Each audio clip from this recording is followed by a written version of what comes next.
Hey everyone, in this video I'll tell you how to write a helpful review on Temu. Let's get started. First, launch the Temu app and log into your account and tap on your profile icon, then tap on your orders to see a list of your recent purchases. Then locate the item you want to review, then tap write review under that item.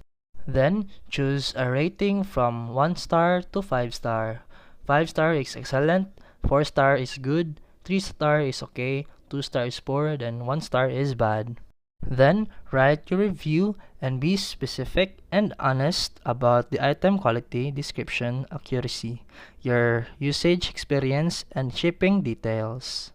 Then you can also upload clear photos or short videos to show how the item looks in real life. This helps others trust your review. To tap submit once you're done. Then your review will be posted after being approved by Temu.